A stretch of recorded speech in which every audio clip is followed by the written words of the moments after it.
Seahawks fans, wherever you may be. Welcome back for another edition of the Seahawks Playbook Podcast. Join your host, Bill Alvstad, and co-host, sports writer and football analyst Keith Myers as we talk Seahawks football.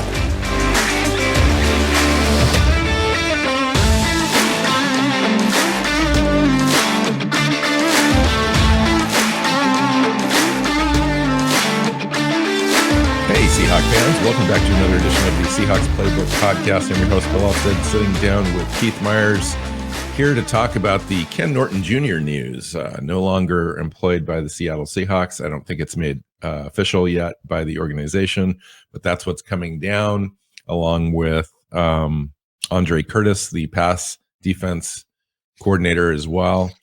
So a lot to talk about, Keith. Yeah, it is. And it's not necessarily bad news.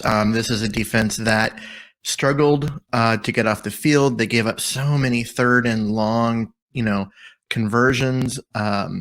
They just could not get off the field. I know I already said that, but I can say it again. They could not get off the field. How many drives of 10 plus plays did they have over the season? At one point I started counting. I gave up when I got to like 21 and I was only like 2/3 of the way through the season. That shouldn't happen. They gave up 2 19-play drives in the year. 2. Yeah, it's really been going downhill for quite a while, and it really has been. I mean, the mediocrity is something that you kind of get used to in a weird sort of way as a fan, and you shouldn't have to. Historically, Pete Carroll's defenses have been really pretty well. Let me give you an example. This year, we ranked 11th in scoring defense in 2021 at 21.5 points per game. You think, well, 11th, that's better than 2/3 of the teams in the NFL. Well, when you go back and you look at historic Pete Carroll defenses, the 2013 defense was allowing 14.4 points per game, a full 7 points less. Gus Bradley had 15.3 in 2012. Dan Quinn again, 15.9. Chris Richard, 17.3. Ken Norton Jr., his last 4 defenses, his best showing was this year at 21.5. He was 21.7 in 2018, 23.2 in 2020, 24.9 in 2019. And the DVOA ranking of 21st this year, 26th overall versus the pass. We were the 4th worst in the NFL in sack percentage. 22.2% was the 7th worst pressure percentage in the NFL, with the 11th fewest sacks.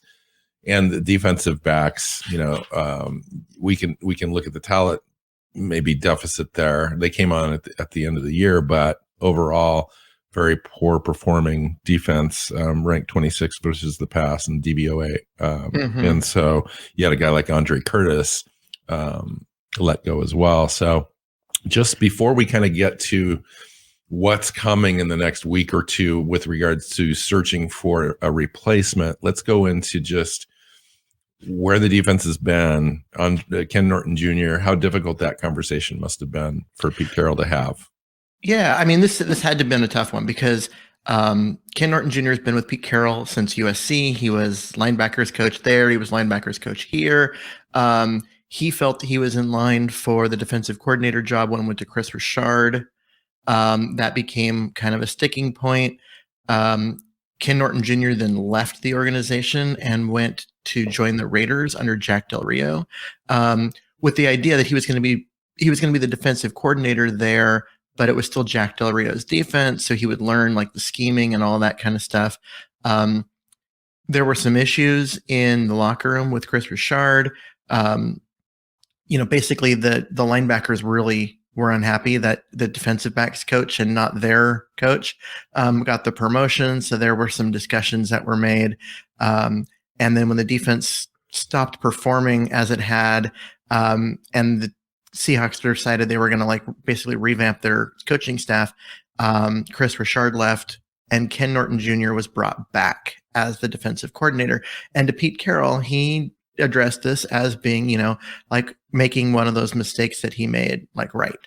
And unfortunately, he didn't make a mistake. He promoted the right person. He just had his friend leave the organization because of it. And, having him come back was great in some ways, but as far as the scheme and the play calling and the on-field product, it only went downhill. Yeah. So culture was okay with Ken Norton because everyone kind of respects Ken Norton. So we have that layer of respect. That's good. Everything else was just not up to the standards that we expect. Yeah. And to get you into past the first round of the playoffs, all that stuff, you really need a stellar defense to be able to stop great offenses. And we just didn't have it. No, not at all. And it's one of those things, because when Seattle as a franchise was at its best, it had Ken Norton Jr. as its linebackers coach, because he's a fantastic linebackers coach. And I think that needs to be said. And he's also one of those, like you said, a culture guy. He was the guy who enforced curfew in training camp. He was just a master motivator, a guy I loved watching teach during training camp. Just a lot of fun to be around. But what he wasn't was a guy that was good at scheming players and using them in the best way that for them. Yes. And you've got to be that guy, the X's and O's guy. You just have to, even if you're running Pete's scheme, you still have to be able to run the defense on a weekly basis, diagnose other teams, run, put your best foot forward as far as putting players in a position to be successful, all that stuff. Just didn't happen on a regular basis. Yeah. I mean, we saw that in the first two, starts of the last 2 years. The defense has just been not ready for prime time. Yeah, coming out of the gate, out of training camp. Yeah, they in both years they started out just awful, and then turned a corner a little bit later. But it goes to show you that at what point did other voices come in and step in? We don't know the insiders stuff, and we never will. But it sure seems like that, though. The entire summer spent of examining the talent on your team, designing how to use them best, how to implement everything, how to teach that implementation during training camp so that you are ready and you get the most out of the players that you have. For 2 years in a row, that entire process has been just upside down, the worst possible direction it could go. And I think that alone should have meant that Ken Norton Jr. was gone. Yes. And I think that we both agree on that. And that's probably exactly why he was let go. Because, you can take an alternative take to this whole situation and say, well, the last 2 years, the defense ended, improving and so forth. But that just isn't enough. That just isn't enough to overcome those poor starts. And when you start that poorly, you really put your team in a deficit by the time that half the season is over, that you're just trying to climb out of to get to the playoffs, and then just still not good enough at the end. Okay. Well, some people will say that all of that might have to do with COVID and the lack of off-season work, and so much of it is Zoom and online and all that kind of stuff. And I would give you the counterpoint of a former Seahawks defensive coordinator, and that would be Dan Quinn, who came in this offseason, implemented an all-new defense in Dallas, had his best talent get injured and miss most of the season, and still managed to make an instant impact on making that defense substantially better. And I mean, we all know Dan Quinn. He's a fantastic defensive coordinator, and he was able to do that with a new team, a completely new scheme, all of that. Norton's been here for years. This shouldn't be a thing, and yet it is. And so I think that is, it's really telling that with that part, and you can't just blame COVID and the off-season limitations. So Bob Condata, in reporting this news, also put out a couple of names, initial names that are being mentioned to him as guys that could potentially take this job. One of them's inside the organization, and the other one is outside the organization. I just thought I'd just talk about those, and then maybe a few other guys.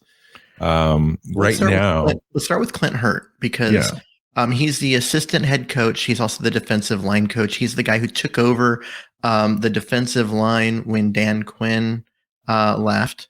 And because Dan Quinn was the defensive line coach on top of things, and he had some assistants. But Clint Hurt kind of took that role over. He's had it for a while.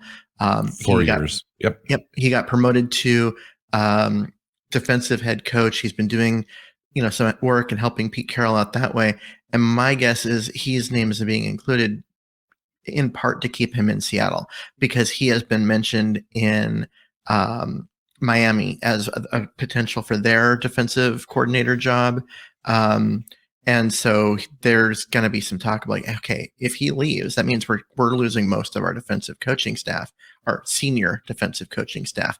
And do they want to go down that road and bring in a whole new staff, or do you promote that guy so there's one less senior position that you're filling in the same offseason?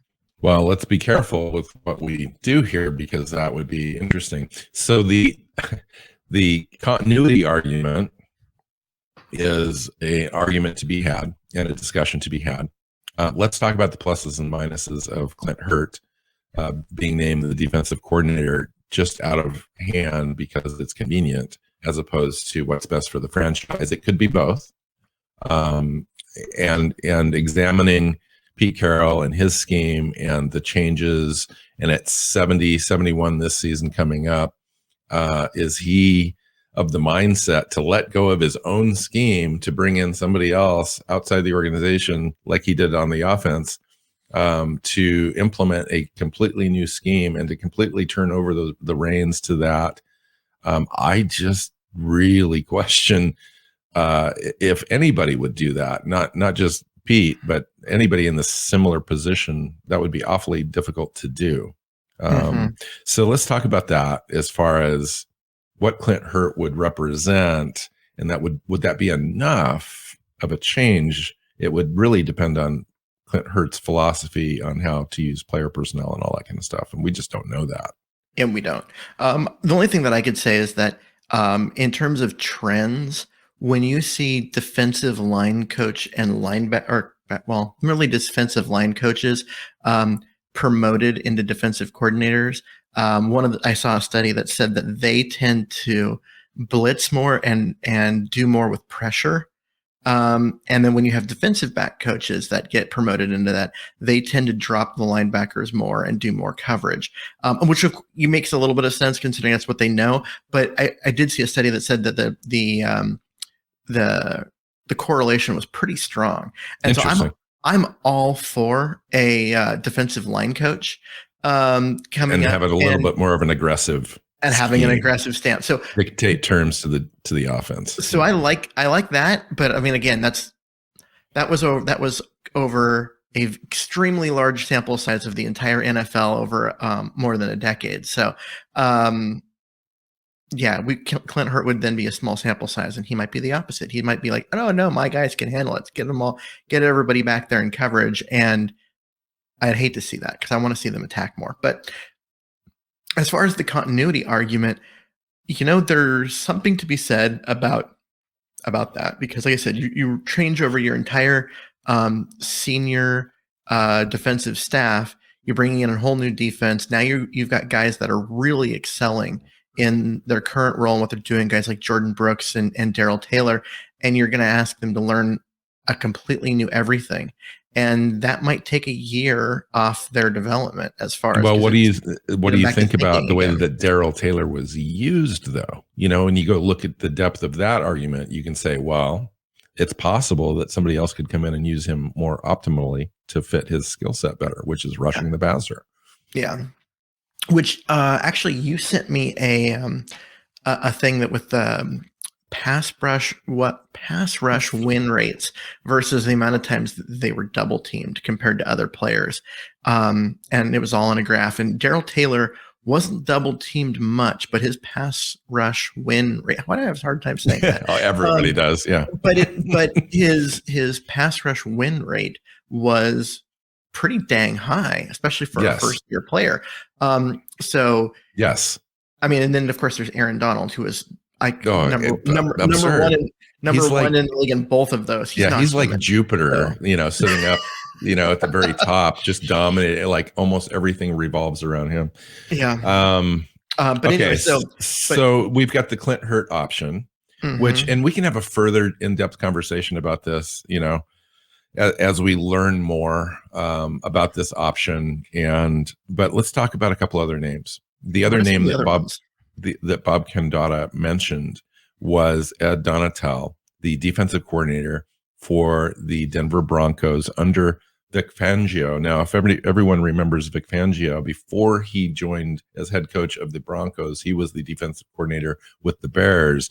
In 2018 was his last year there, and the Bears were number one defense overall in the NFL. Points allowed 17.7, turnovers 36, first downs allowed, rushing yards allowed, etc. Just the best defense. He went to work for the Broncos. He brought Ed Donatel, who was the defensive backs coordinator with the Bears, to be his defensive coordinator and run his scheme in Denver. And they've been together for, I think, 12 years overall in different varying forms. So Ed Donatel, if true, and his name is on the short list, would come in and implement a Vic Fangio defense, which is a 3-4 brand defense with a cover two kind of scheme. So too high safety.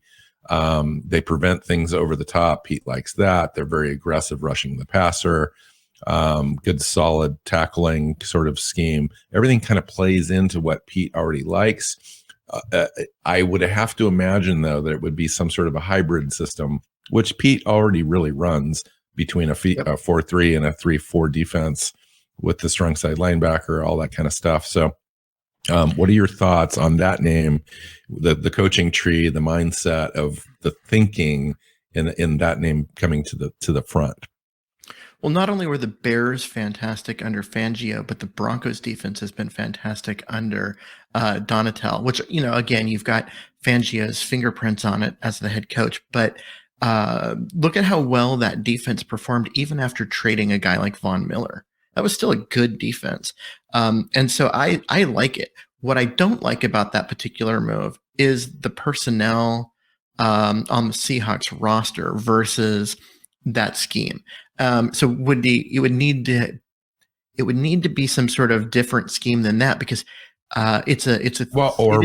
require players to fit.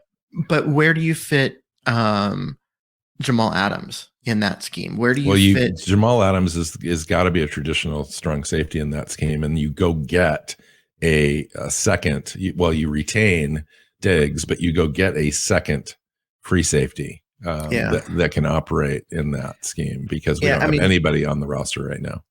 Yeah. And so I look at that, and I look at the front seven, and I don't know. You got to have more athletic linebackers, and this is a team that this year had 2.5 linebackers on the roster, and although Barton proved maybe he's more than a half in those last 2 games, but they didn't have it. You need a pile of linebackers to run that you sure do. And then the Seahawks also have, part of it, you do have a lot of 5-tech style defensive ends. Guys that can play in that. So maybe that's an advantage. But you've also got guys on the roster that are built more for the 7-tech, the Leo side, the other side of the line. And, can they stand up and play outside linebacker and do all of those things? We saw them try and do that with a variety of different guys, including Darrell Taylor and Alton Robinson, to mixed success. And now you're going to lean on that aspect of it in order to field your team a lot. I'm not convinced this is a great move just from a personnel standpoint. I think long term it could be fantastic, but for next year it's going to be a weird transition year. That's going to be tough to see. And besides, with Fangio being let go in Denver, why are you not hiring Fangio? For Fangio? Why are you not hiring Fangio as your defensive? Why would you do it for Donatel? The reason for that is what I mentioned prior, is that Pete Carroll is going to have a real hard time completely letting go of his defensive scheme. And a guy like Ed Donatel, you could massage that, I think, a transition. So it points to kind of the personnel difficulties you talked about. Why not run a blended scheme where you transition from Pete's scheme to Donatel's over time? You kind of implement that. That would be an interesting way to kind of be able to transition to a new scheme, would be to blend that, hybrid style. And when Pete Carroll came to Seattle, they looked at the roster and they looked at, okay, how do we use individual guys? And they found guys like Red Bryant that looked like he was probably on his way out of the NFL because he just wasn't a good defensive tackle. And they go, well, if we move him to 5-tech and let him set the edge and work against offensive tackles, this 330-pound guy is going to dominate. Yeah. And he did. And they made similar moves across the line. They brought in a super undersized guy from Philly to be their other defensive end. And everyone's like, what are you doing? Chris Clemens turned out to be fantastic in that role. But they looked at individual skills and said, okay, how can we use that? And now, more recently, it feels like they're taking guys with skill sets that are unique, like Jamal Adams, and saying, no, we're not going to change to you. You have to change to us. Yes. And that's been a philosophical change that I haven't liked. And I don't think anyone has. And I think that if you bring in a guy like Donatel and you now have a different scheme in mind over what you've got, now you start doing that again. You start looking at the personnel and go, what can we do with each individual player? What do they do best? How can we get them in position to do that thing? And that might create a scheme that really is fun and successful and all of that. So I'm willing to take that risk. You know what I mean? Like if the Seahawks decide to go down that road, I'm behind it. If they decide not to go down that road because they don't want a transition year as far as like changing of a lot of defensive personnel, you know what? I'm okay with that too. Well, interesting. So yeah, I mean, that's the conversation that's being had right now inside the organization. The other coaches that are on at least my short list would be Gus Bradley. A guy that's isn't he under contract? Raiders defensive coordinator under their current situation under interim coach Rick Bisaccia, and he may not be back. And if he's not back, it's likely that coaching staff gets terminated as well at some point, and he may be part of that conversation. I'm just saying it might be something that's familiar out there that Pete may be interested in. Head coaches like to hire their own staff. They will interview the people on site. And Gus Bradley was retired originally by Pete. He might be retained by the new staff. Who knows?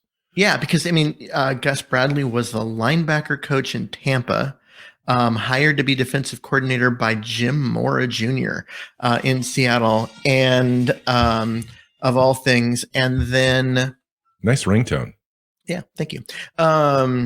But yeah, hired by Jim Mora Jr. of all people for 1 year, and then Mora got fired. And when Pete Carroll came up, he interviewed Gus Bradley, and they also had a common, they're part of the coaching tree, a similar coaching tree, and basically was decided to keep him on, and that worked really well. Those first 2 years under Gus Bradley were fantastic, with Bradley implementing Carroll's scheme. Yes. And so Bradley was involved in those decisions and those that brainstorming of how to use unique guys like Red Bryant. And they had 250 roster. Well, for the defense, they probably had 150 roster transactions to get the people in that they wanted to get as well. True, so, but that's the roster was also fairly, like, the cupboard was bare talent wise. So they were ranked 24th overall on defense that first year that Gus Bradley took over, and then but they improved vastly very quickly. Well, yeah, and so they were terrible at the beginning of the year. The Brandon Browner experiment at cornerback started out as ugly as it could possibly get, but then it's like the lights turned on for him, and it's amazing what happens when you get Earl Thomas and Richard Sherman on your roster. How quickly your defense can improve.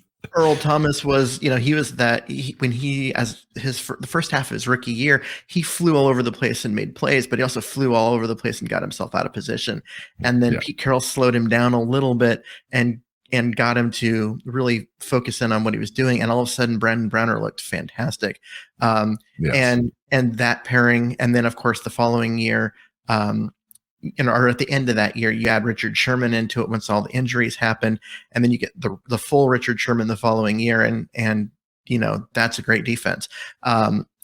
But Gus Bradley was the guy that figured out that front seven and how to use those individual people, and how to teach that scheme, because it was new to all the players on the roster, to the coaches so that they could teach it to the players. And that was a great working relationship. And I'd love to see Gus Bradley back. I would. I mean, I think him failing as a head coach in Jacksonville has nothing to do with his ability as a defensive coordinator.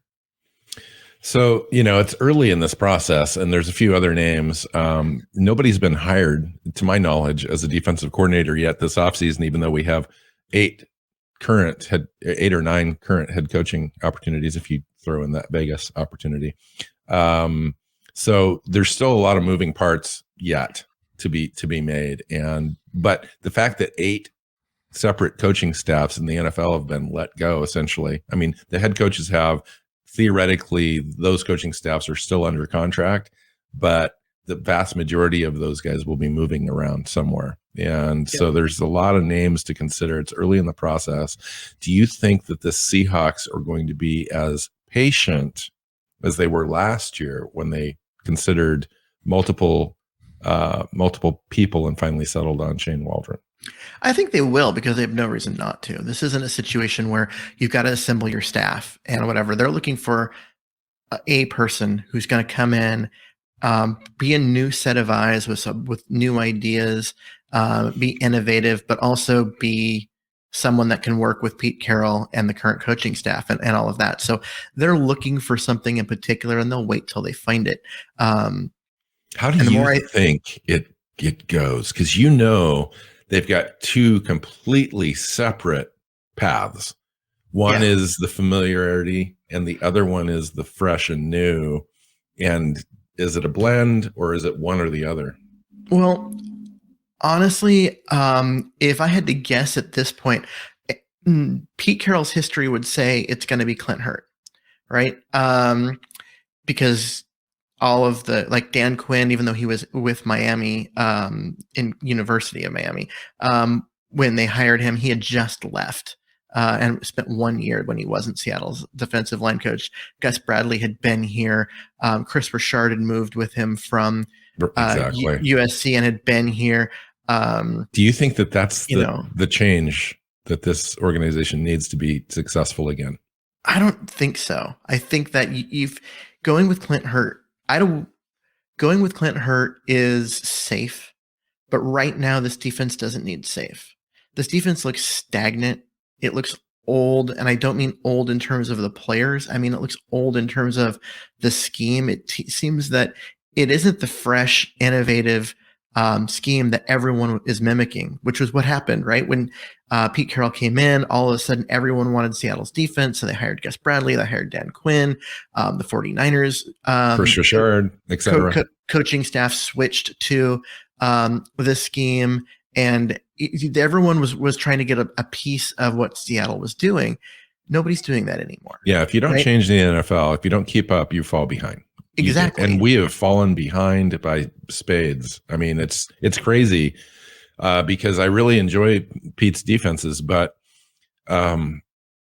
it seems like we've gotten away from getting the right personnel in to implement the defense the way that Pete wants it to be implemented. So when you do that, you then make exceptions to your own rules and run scheme things that aren't typically what you would do, and you end up just not. It's the same thing on offense. It's like we got away from our identity of running the ball, and when you make your identity running the ball, you get the personnel up front in the trenches, and you get the personnel at running back, and you run the ball, and you're the best in the NFL. That's what you should be doing. Yeah. On defense, conversely, you should be the very best at what you want to do. And we're just not.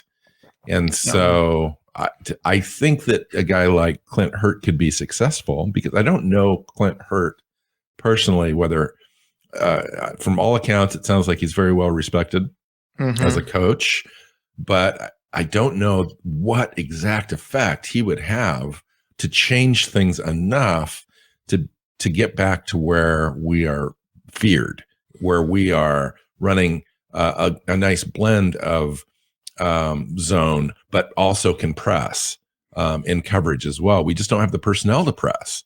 Yeah. What if we had the shutdown corner on one side where we could press? What if we had that second free safety that was faster than Diggs, and Diggs could be kind of the epicenter of the brain of the thing, but we also had a young guy, coming in behind him that could really be effective in running sideline to sideline and shutting things down. I respect Diggs, but he's a certain level of player. He's not where Earl Thomas was as a player. Yeah, but there's been one Earl. There's Thomas. one Earl Thomas. I get that, but there are free safeties in this league that could be Earl Thomas like in Pete Carroll's defense. I believe that. Yeah, I mean, Diggs doesn't have the speed that Thomas did. Most safeties don't have that speed. Okay, sure, but the bigger problem I think you got to is that they don't press anymore. It's not that you don't have to run press man. You can run press zone because that's what and you don't have to run it all the time. Yeah, that's what they did with Sherman and Browner and all the parade of guys that replaced Browner on that other side. That's why I kind of like a guy like Donatel, is because they run that scheme where they press about 35% of the time. Mm-hmm. So it's part of their scheme. And so on first and second down, you can run that zone. He likes to run tighter coverage zone than Pete Carroll does. So I think that you would see that tighten up a little bit better. I think that's really would be effective. And then they press on third downs and so forth. And I think that's the difference that I think I would enjoy seeing in this defense. But to me, it's more than just, okay, let's press more, because are you really going to press more when your top two corners are 5'9", 185? And that's a personnel decision that needs to be had. That's a conversation that needs to be had. And I agree with that. And I think that's why they went away from pressing, because when Trey Brown and Reed became your, or I was saying when it was Reed and Trey Brown were your best two corners, you're not pressing anybody. Witherspoon was brought in because he was a bigger guy that could press and do that thing. And he essentially and Trey Flowers was that guy, but never was successful at it. Yeah, neither of those guys wanted to press. They wanted to bail so that they could get back and not get beat deep, and they were just giving up completion after completion after completion on the underneath. I mean, Witherspoon wasn't, but the team was asking him to press and he didn't want to, and so they traded him to Pittsburgh. And if you watch the Pittsburgh game, I mean, they got beat up on, but it has nothing to do with Witherspoon. Witherspoon was played really well in that game. So he's a guy that can play, but just wasn't a fit for what Seattle wanted to do. And that's a personnel issue. But you're not pressing with Reed, Brown, Sidney Jones, the guys that are on the roster now. You're just not. You need bigger, longer corners, and we have an opportunity, and we were going to have some roster evaluation shows here coming up. The next two shows after this show, we're going to be offense and defensive roster and team needs evaluations. And when you take a look at the cornerback group this year, we've got one corner under contract in Trey Brown, and then DJ Reed and Sidney Jones, which were our starters the last 10 games, are restricted free agents. And then you've got a whole bunch of guys that are under futures contract that, are just guys, really, the replaceable level guys. And then Mike Jackson is a restricted guy. And then Bless Austin's a restricted guy. Or Mike Jackson's an exclusive rights guy. So it's one of those deals where there's huge talent deficits going on right now in the cornerback room. Even though we had fairly decent play going out, there's no real indication that DJ Reed or Sidney Jones would be back. I would imagine the team wants them back, and probably will try to re-sign both. But the team could be completely rebuilding that room this offseason. And if they get a new defensive coordinator and a new defensive backs coach, maybe that's a good thing. And I don't necessarily fear that change. I think that change could actually be a benefit to the team overall. If it happens. Because if you asked me earlier for a prediction, I said if I were to make a prediction, I would say Clint Hurt or Gus Bradley. if I could tell you what I want based on the things that we've talked about, it would be a guy like Ed Donatel. I want something. I want new eyes. I want this defense to evolve. I want Pete Carroll to have a say and it to be, some of him, but it needs to evolve and become something that is feared again. And to do that, you need to change. You need to do things a little bit differently.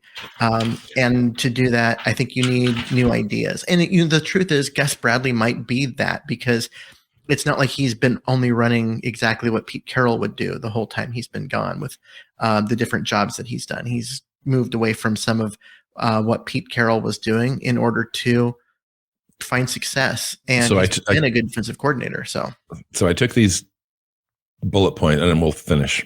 I took these bullet points from an interview that Ed Donatel did in 2019 about what their scheme is and what they like to do. And he says they like to run tight coverage with a good dose of press mixed in with zone. He likes clean but hard tackling, create turnovers, create disguises that work, dictate to the offense, get guys that want to improve every day. Now, if that doesn't sound like Pete Carroll, I don't know what does. That's like Pete Carroll in a different person. Those are Pete Carroll's. I mean, how many times have we heard those things come from Pete Carroll? Like right. so many times. Now they go about getting to those things in different ways, and Pete Carroll would add, stop the run. Yes, and he comes from a defense where they finish in the top 10 in run defense. Yeah, in Donatel's history for a long time under Vic Fangio. Mm-hmm. Yeah. So I like it. I think he'd be fun. If nothing else, you know what? He would be fun. It would be something that you and I could get together and talk about all. This process is going to be fun. I don't know. Like we did with Shane Waldron this last year. Hopefully this year the personnel gets to a point where we get to have some more fun with Shane Waldron's scheme, because we saw what Shane Waldron's scheme was the last it's amazing what you can do when you can run the ball effectively. Yep. Which is Pete Carroll. I mean, Pete ended up turning out correct. Yep. When he said that in the offseason, he said, I want to run the ball more effectively. Everyone interpreted that, and I want to run the ball more, and I want to run it more effectively. Everyone interpreted that as being, okay, Pete wants to run the ball 60% of the time, and Russell Wilson's unhappy, and he wants to leave, blah, blah, blah. That's not what he said. Bullshit. It is, which is what it is. It isn't what he said. Yeah. What he meant was exactly what we saw the last 5 weeks. Yeah. When you get a running back like Rashad Penny going, and it opens up everything. And part of that is if you have Russell Wilson and DK Metcalf and Tyler Lockett attacking, the outside and stretching the defense, it opens up the running game, and you get those things working together. And then, you basically put the defense on their heels, because if they drop off and they're worried so much about the corners, you're just going to run it down their throat and run it effectively. And we saw what Penny did with that. Yeah.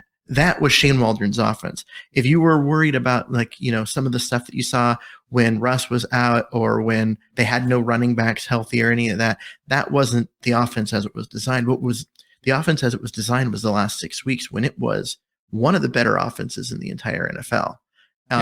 Even with a defense that could not get off the field and give them any time of possession. Correct. So. Yeah, I'm looking forward to the defense at least improving on the time of possession thing next year, if nothing else. So cool. I mean, it's going to be a wild ride here. This is one of those things, Keith, that you and I have been talking about for a couple of years here, this change that I think that we both saw and needed. Yeah, it's both been needed. And so, I trust the process is going to work. Pete Carroll is a great defensive mind. He just is.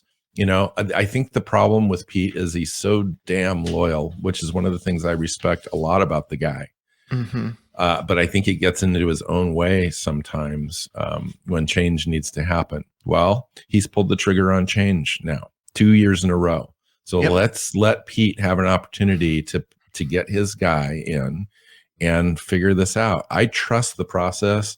And over again, Pete's made good decisions for the most part on personnel and coaching staffs.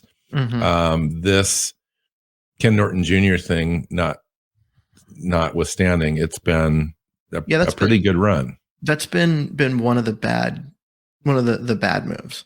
And for it was, Pete, it was probably a good move in his brain because he got a guy that he really trusted and, et cetera. It just didn't work. The other thing is that if you look at what happened when Norton was gone, that was when the culture of the locker room and everything was changed, and you started to have stars that were basically not buying in anymore. Guys like Richard Sherman and Michael Bennett. You were having like culture wars inside the locker room, and it coincided with Norton leaving. So the coaching staff got jettisoned. Those players got jettisoned. Norton came back. Now they don't have any of those culture problems. Imagine that. So it wasn't a bad move in that sense. But that is exactly spot on. But the on-field product also didn't improve in a way that you would expect when you fix the culture. And so this needed to happen. I've said for the last couple of years, I didn't think he would fire Ken Norton Jr. for that reason.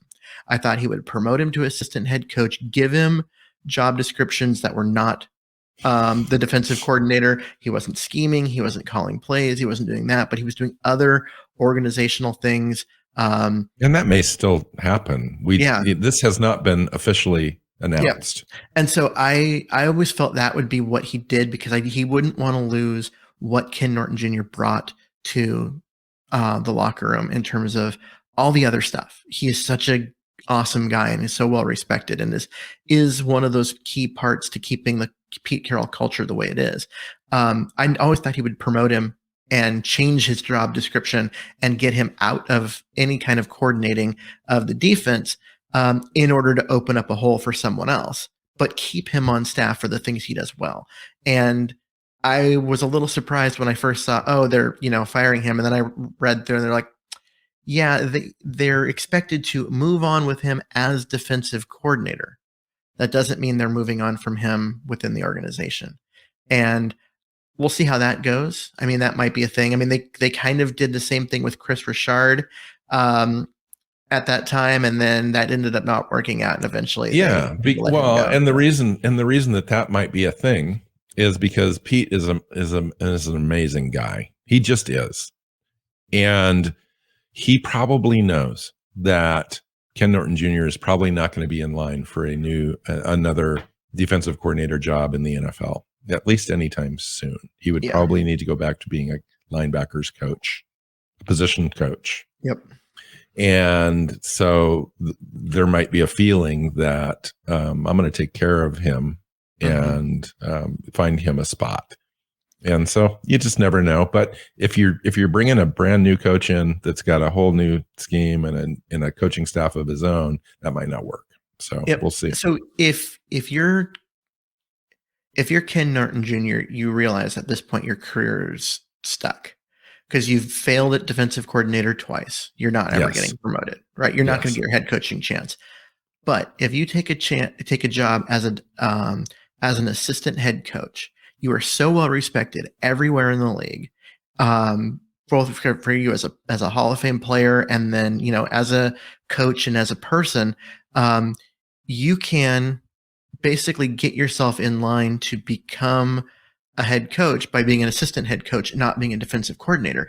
And so you can actually get an opportunity to come in. Now, one of the things when you go in, you're going to be like, okay, you're this defensive mind, but you have to bring a defensive coordinator with you because you're not one, right? Right. That's a good point. Okay. I mean, you look at Harbaugh in Baltimore. He was a special teams coach. Now he had to go to college as a head coach in order to, and that might be a path that Ken Norton could go. Yep, show that he could do the head coaching job before he got an NFL job, but he was an NFL coach beforehand. And that might be what Ken Norton does is he goes and he, takes over San Diego State or, some school in California and, get to them. USC? No, USC just hired I know. You know what I mean. Yeah. A massive coach, but you take over a program, you do it well as a head coach. And then you get your opportunity to come back in the NFL as a head coach. And I think that Ken Norton Jr. would actually be a great head coach. I do too. You think about how much the players love him and how much everybody respects him. And he is that guy. He was he is that guy who helped Pete Carroll build the culture. And then when he left and had to come back, he had to come back and fix and repair that culture. He can do that for your team if you're hiring a head coach. He's not a scheme guy. He's not a guy that's going to come in and dictate. So he needs to have strong coordinators. So what? Yeah, a lot of coaches need strong coordinators in order to make it work. And I think he would be a good head coach. I think he's a terrible defensive coordinator. It turns out. Yeah. Yeah. And it turns out that people will be like, huh, what? But those two things, they are different skill sets. Yes. They really are different skill sets. And I think most people don't recognize just how different a skill set it is for to be a coordinator versus being a head coach. They're not the same. Wow. Fun conversation. That was a great ending to a really nice show. I enjoyed it. So this is going to be a continued conversation. Not the end. We'll probably have a show built around whoever they select and how it's going to change and what happens from there. So whoever they're interviewing. Exactly. Yeah. Exactly. All right. Let's get out of here. Find Keith on Twitter at Myers NFL. I'm MW Seahawk. The show is at Hawks Playbook. You can find us on your favorite podcast platforms and YouTube and subscribe. So until next time, go Hawks. Seahawks Playbook Podcast listeners, thanks for joining us for another edition of the show. You can find us on Twitter. Bill is at NW Seahawk. Keith is at Myers NFL. And the show is at Hawks Playbook. You can listen and subscribe to the show at SeahawksPlaybook.com.